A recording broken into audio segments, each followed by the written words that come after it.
Yeah. Right. So we see that we can have faith in the blood of Jesus. Amen?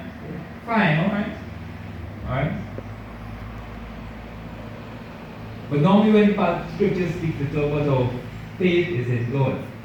I was teaching you weakness and in fear and much trembling in my speech. My preaching was not with enticing words of man's wisdom, but in demonstration of the Spirit and of power. This Paul coming to preach to them and he said, hey, I'm weak, you know, I'm tired and not a big and powerful guy like some of you, but that's so that your faith should not stand in the wisdom of, but in the power of God. Are you with me? Listen, sometimes I have to deal with situations, circumstances. And I say, God, give me the wisdom. Are you with me?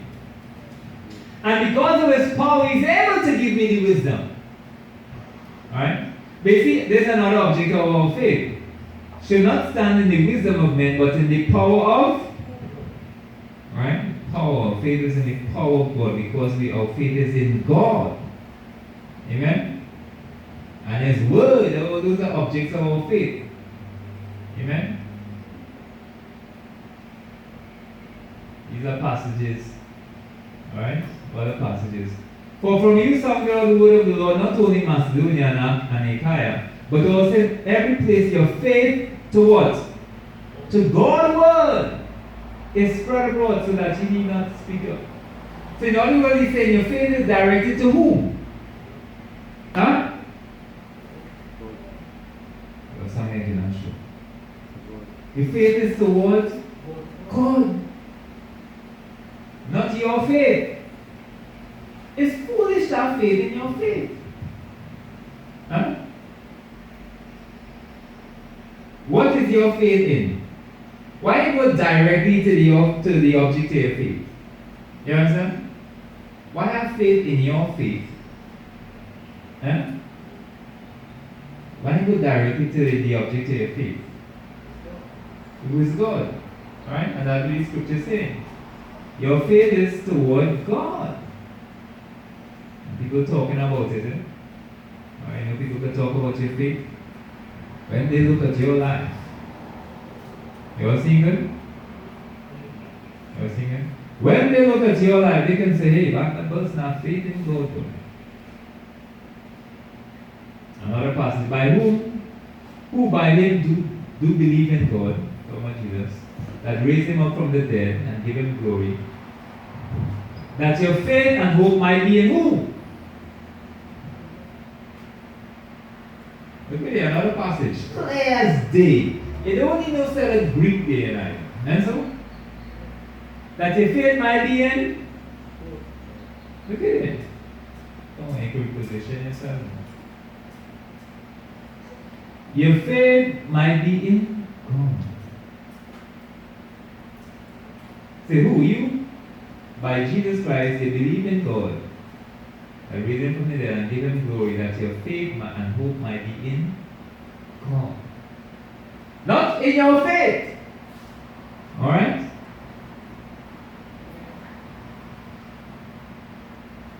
Testifying, Paul now. Testifying both to the Jews and also to the Greeks. Repenting toward God and faith toward our Lord Jesus Christ. Next week we want to talk about more faith in Jesus Christ also. Another object of our faith. Being God. There's only one object of your faith. Essentially is God, and everything else must pertain to Him directly. Amen? Whether it be Jesus Christ, the blood of Christ, the power of God. Huh? Because of Him, we have faith in the things that pertains to Him. Amen? Alright? Because it's upheld and upholded by His power. Amen? The power of God. Testifying both to the Jews, to the Greeks also, repentance toward God and faith toward our Lord Jesus Christ. Where do we get this faith in your faith from? Some devil in hand interfere with some Christians' reasoning and thinking ability and put us up there with pride. Pride. Right? Therefore, living the principles. This is a nice passage to remember. Verses 1, I think, to 2. Hebrews 6. Therefore, living the principles of the doctrine of Christ that is going to perfection, not laying again the foundation of repentance from dead works and of faith toward God. That is foundation. Right? He has some issues dealing with these people he's writing to, the people of the Hebrews. But he's saying, hey, the foundation is there already, right? We lay that again, that's there already. Foundation of repentance from dead works. You know what dead works is? Dead works. Works to bring about favor. Works of the law. Works. Dead works. When people think people do like having a kosher diet, they think it pleasing God, a kosher diet. Now you good for your health. That doesn't mean there's any merit from God for that. I know people living on all kinds of vegan, kosher, all kinds of fancy diet, and they're still dying faster than people who live in recklessly. You know that? Life and death is in the hand of God. There's a point in time. Therefore, even the principle of the doctrine of Christ is going to perfection, not laying again the foundation of repentance from dead works and of faith towards God. Your faith, it has to be towards God, amen? Alright? So basically, I want to wrap up with the idea that there's no, in contrast to the idea there's, that says that faith, have faith in your faith, that is, then you might as well have hope in your hope. If you carry that kind of reason, and have love in your love, or love your love, then you see you miss the point of loving people. The object of your love. God also, and so, right? We should have finally being kind of aware. Listen, this is something that exists in Christianity. And for gospel Christianity as well, Pentecostal. Just thinking about this, and there's some good teachers from this guy called Kenneth Hagin, passed away now. I think his son running the show with that ministry. So good ministry and so on, but these are some of the heresies that exist in to do these faith movements. And we have to be wary of it. The church. They're brothers and sisters in Christ yet, but that doesn't mean Satan can beguile them and have them walking in pride. I have faith in my faith. Yeah, who are you? You dead tomorrow. We have faith in your faith. Why have faith directly in God? You don't think that is more simple? That's simpler? Easy, expressed by the scriptures? Huh? If you have faith in your faith, you can't have faith in yourself, and so? Think about it. If you have wisdom, if you have faith in your wisdom, faith in your abilities, faith in your faith, and they try to tie it on wrong to say, well, the thing they say, you have to believe that it will come to pass. And that's where they use that passage of scripture. This one. Have faith in God, and when you say, you don't doubt it in your heart, but shall believe that those things which you say shall come to pass, you shall have whatsoever you say. Now, the idea here that Jesus is saying is not that you believe what you said will come to pass now, because that will become the object of faith. He started off saying, have faith in God that what you said will come to pass. You have no power to bring to pass what you said. You are not God. You're here today, you're there tomorrow. God lives forever. And He's eternal. He's seen past, present, and future as one little screen before Him. Are you with me? So when Jesus said unto them, say, have faith in God. I say unto you, whatever you say unto this mountain, be removed without casting into the sea, and shall not doubt in your heart, but shall believe that those things which you say shall come to pass, you shall have whatsoever you say. What He's saying, the foundation of all this is having faith in God. If you just believe only what you say, that is what you have faith in, then that kind of reasoning is messed up. Then the confidence and the trust is really in you and what you said. But if it's in line with the will and the heart and the purpose and the plan of God, and have faith in God and you know what you said will come to pass, They call, I don't care how you slice it, how you shake it around. If I say, well, tomorrow all my enemies will be dead. You think about it. Is that in the line of the Spirit of Christ? Will that come to pass? No. Who bring it to pass? You? With what power of which Holy Spirit? Not the Holy Spirit of God. You understand? But when you have faith in God, you're in line with His will, His purposes, and His plans. So when you speak, you're speaking as of the oracles of God because you're so in tune with the will of God. And then you have the power of God flowing through you now by the Holy Spirit because you're in line with the will of God. Huh? Imagine Ananias and Sapphira, they live in sinful life, a sinful life, and now they want to come and do what they want. No! You tell them have faith in their faith, no, they're dead. Why? Because they're going against the character, the mind, and the will of God. By sinning. And when you're doing those type of things, you're not having faith in God, you're having faith in yourself. Are you with me? Or faith in your faith, which is corrupt. Amen? But the Bible tells us it is better to trust in the Lord than to put confidence in man. You know that, that's a common scripture, right?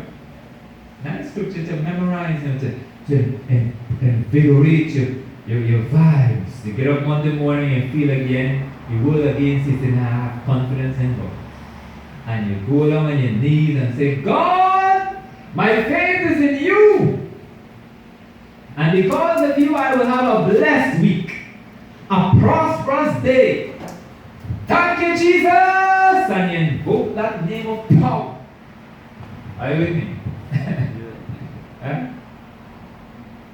It's better to trust in the Lord than to have confidence in man. Let me tell you something. Man will disappoint. Man is not perfect. Man is corrupt. Even the best of preachers I know among us are corrupt, Sister D. Hey, Brother Jason? Listen, the type of thing we have heard of this big preacher, Zacharias. I mean, that guy, for years I listened to him and love his messages. And then, no, for me, I had to separate him from his messages. I tell you, it's difficult to do that. So the average young believer, I will not share his content with them. Because of that kind of thing that mess you up, break your heart. But in the scriptures, there's a guy who prophesies some prophecies that goes way beyond our time, and that was way before our time. They are. God had used the donkey to talk to before he was rebellious and stupid. Prophesy some prophecies of Christ that is so grand that it still come to fulfill.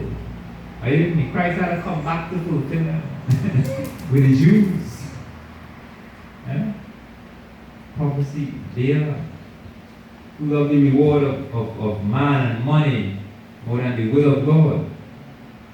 So sometimes you have to take a man's message and put him aside. And the Bible says, and still check the messages because to ensure that it is according to the Word of God. And the Word of God. And the Bible says, don't put your confidence in them, but trust in the Lord. Amen? And it is better to trust in the Lord than to put confidence in people of high esteem. That's what princes they mean. Governments, rulers.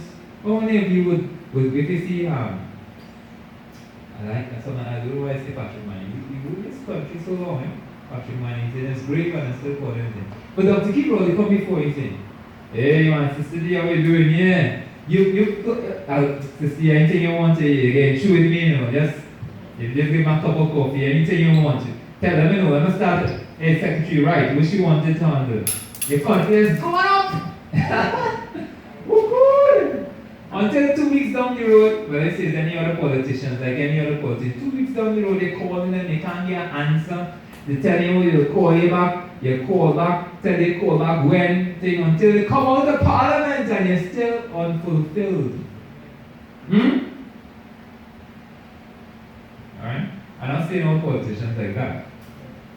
But the Bible says it's better to put your confidence in God than in men or rulers or princes. And this also includes people with money, people of high esteem, wealth, people of grandeur. People for the moment you see them, oh, look come in this church. This church must not be guilty of putting the big and the wealthy up in front of it. Bring my chair up front first. Alright? Okay? If it's some senior dignitary, let me say the president or so, they work with whoever they come with to say, okay, where they want to sit down, so on. But normally, no preferential treatment to any big person. Bible says, any man dress up nice and fancy and those big name people. Now you think they have your good esteem? Read James. And they put them in front and the poor person, they put them in the back. No, you're thinking partial. And all those are reasons you don't put confidence in men. Because our judgment is not perfect. You know, even the best of us will make mistakes at times. Huh? Even the best of us will sometimes get it wrong, we get mixed up, we act out of character. And so, but our faith and confidence must be in someone or in something that is always stable, immovable, solid, strong, amen? And we can find no other person than God Himself. Alright, I want to wrap up there now. Okay? Alright? So have faith in God and not faith in your faith.